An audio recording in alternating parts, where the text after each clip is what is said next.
నమస్తే, నేను ముఖేష్. ఈరోజు మనతో పాటు ఉన్నారు దేవులపల్లి బాలచంద్ర శర్మ గారు, ప్రముఖ ఆధ్యాత్మికవేత్త.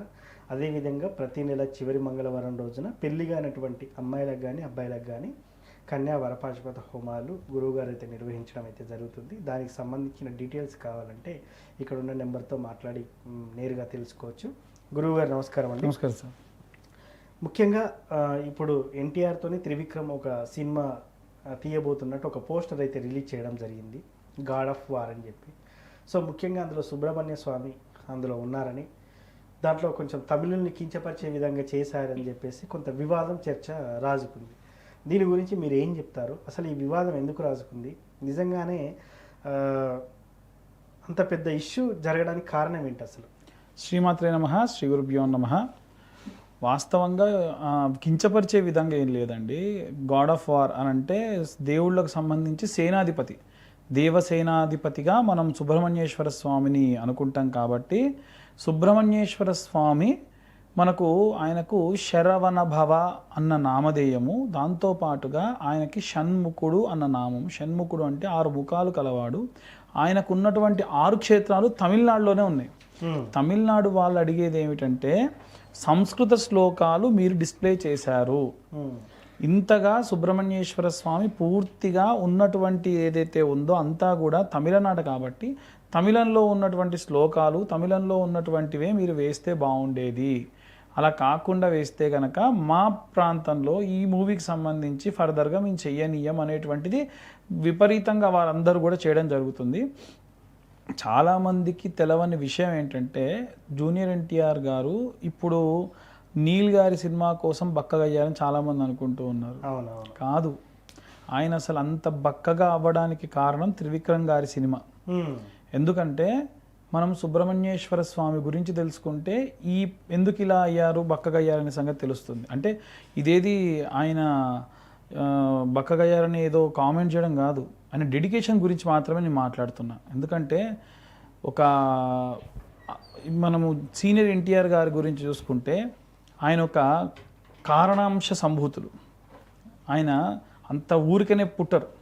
అలాంటి ఒక అంశకు సంబంధించిన వారే జూనియర్ ఎన్టీఆర్ గారు కూడా. కాబట్టి డెడికేషన్, సినిమా కోసం ఆయనకున్న డెడికేషన్ గురించే మనం మాట్లాడుతున్నాం.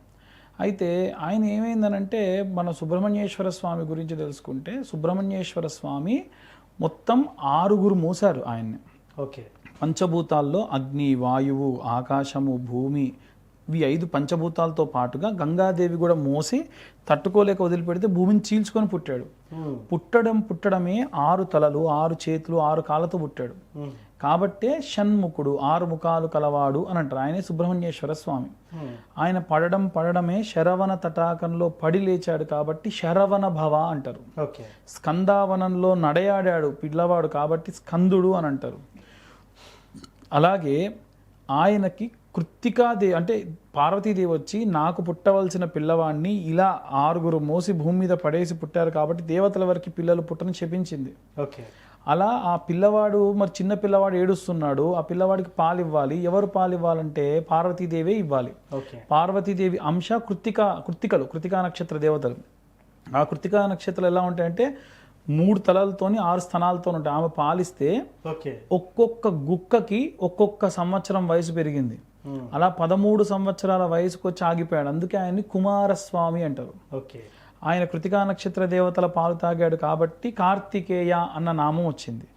ఇక్కడ చూడండి, ఇవన్నీ కలిసి ఇప్పుడు ఆయన ఎలా కనిపించాలి, కుమారస్వామి యొక్క వేషధారణ ఉండాలి అని అంటే జూనియర్ ఎన్టీఆర్ గారు కూడా ఒక యంగ్ బాయ్ లాగా కనిపించాలి. అందుకోసం ఆయన డెడికేటెడ్గా బక్కగయ్యారు. అలా ఇప్పుడు తారకాసురుడి అంటే రాక్షసుడు కోరినటువంటి కోరిక శివుడి తేజస్సు అయి ఉండాలి, పంచభూతాలు మొయ్యాలి, గంగాదేవితో సహా మోసి ఆయన ద్వైమాత్రే నమః అంటారు. అంటే 2 తల్లులు కలవాడా అని అర్థం. సో ద్వైమాత్రుడై ఉండాలి, ఎప్పుడు యవ్వనంగా ఉండాలి, అసలు ముసలితనం రాకుండా ఉండాలి, ఆయన ఈ స్కందావనంలో పడాలి, ఈ కార్తికేయ అన్న నామకరణంతో ఉండాలి, కార్తీక మాసంలో ఇన్ని కోరికలు కోరాడు. సో ఇంత కష్టపడి, అంటే జననం అంత సాధారణంగా వచ్చింది కాదు కాబట్టి ఆయన దేవతలందరి యొక్క సేనకి కూడా అధిపతి అయ్యాడు. అందుకే దేవసేనాధిపతి అని అంటారు. అందుకే గాడ్ ఆఫ్ వార్. వార్ అనేటువంటిది దానికి ఆయన కర్త కర్మ క్రియ, ఎవరు యుద్ధం చెయ్యాలి ఎవరు యుద్ధం చెయ్యొద్దు, ఎవరు వెళ్ళాలి ఎవరు వెళ్ళకూడదు అని డిసైడ్ చేసేటువంటి వాడు సుబ్రహ్మణ్యేశ్వర స్వామి కార్తికేయుడు. ఈ గాడ్ ఆఫ్ వార్ అనేటువంటి మూవీ కూడా వీటికి సంబంధించి ఈ పురాణ ఇతిహాసాల నుంచే పూర్తిగా సినిమా ఉండబోతుంది. ఇక్కడ అడిగేది ఏమిటంటే, ఎక్కడన్నా ఇతర రాష్ట్రాల్లో ఆయన ఆవిర్భావం జరిగిందా? ఆయన పెళ్లి చేసుకుంది దేవసేనాదేవిని కానీ వల్లీదేవిని కానీ తమిళనాడులోనే. తమిళనాడు చాలా అంటే ప్రపంచంలో ఉన్న అన్ని భాషల కంటే కూడా పురాతనమైనటువంటి భాష. 4000 సంవత్సరాల క్రితం కూడా వారికి లిపి ఉంది. అంతకుముందు సంస్కృత భాష కూడా లేదు, ఆధారాలు లేవు అనేటువంటిది ఇది నేను చెప్పడం కాదు, మొత్తం అంత హిస్టరీలో ఉన్నటువంటిది. అందుకే ద్రావిడ భాష చాలా పురాతనమైన భాష. ఆ ద్రవిడ నాట నుండి వచ్చినటువంటి భాషలలో ముఖ్యమైనటువంటిది తమిళం, తర్వాతకి కేరళ, తర్వాతకి మన తెలుగు, తర్వాతకి కన్నడ. కాబట్టి ఈ ద్రావిడ భాషలు చాలా చాలా పురాతనమైనవి. ఇంకా చెప్పాలనంటే మన హిస్టరీ చూసుకుంటే కూడా మనకు రెండు ఉంటాయి సార్. సంస్కృత్, మనకు ప్రకృత్, సంస్కృత్. ప్రకృత్ అంటేనేమో బొమ్మలే. ఒక మనిషి ఇక్కడి నుంచి ఇక్కడికి వెళ్ళాడు అంటే బొమ్మలు గీసి చెప్పేవాళ్ళు. సో అంటే ఒక మనిషి లేచాడు నడుచుకుంటూ వెళ్ళాడు. ఎప్పుడైతే సంస్కృత్ అనేటువంటిది వచ్చినప్పుడు లిపొచ్చింది అనేటువంటిది చెప్తారు. అవి కూడా రాకముందు నుంచి కూడా ద్రవిడ నాట, తమిళనాట ఉన్న భాష ఉంది. సో తమిళనాడు వాళ్ళు అడిగేటువంటిది తప్పేం కాదు. వాళ్ళ యొక్క ఇదైతే ఉందో ఆ ఉనికి వాళ్ళు మెయింటైన్ చేయడం తప్పు లేదు. కొంచెం అలా మెయింటైన్ చేస్తూ ఉంటే చాలా మంచిది. సో ఇప్పుడు దాన్ని పెద్దగా పట్టించుకోవాల్సిన అవసరం లేదు. టీమ్ యూనిట్ కూడా మంచిగా సజావుగా చేసుకుంటే చాలా మంచిది.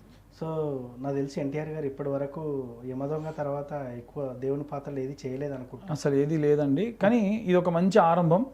ముందు కూడా ఇట్లాంటివి ఇంకా ఎన్నో చేయాలి. ఎందుకంటే ఇవాళ రేపు జెన్ ఆల్ఫా ఉన్నటువంటి వాళ్ళకి ఎవరైనా సరే ఒక హీరో మెటీరియలిస్టిక్ వాళ్ళంటే మనం చూసేది జూనియర్ ఎన్టీఆర్ గారిని, అల్లు అర్జున్ గారిని. వీళ్ళు ఒక ఎప్పుడు ట్రెండీగా ఉండేవే కాకుండా కొంచెం దేవుడి పాత్రలు చూసి మన ఇతిహాసాల గురించి ఎడ్యుకేట్ చేయడం అనేటువంటిది చాలా మంచి పరిణామం, చాలా మంచి విషయం కూడా. ఇలా చేయడం కూడా చాలా మంచిది. ధన్యవాదాలు గురువు గారు. ధన్యవాదాలు.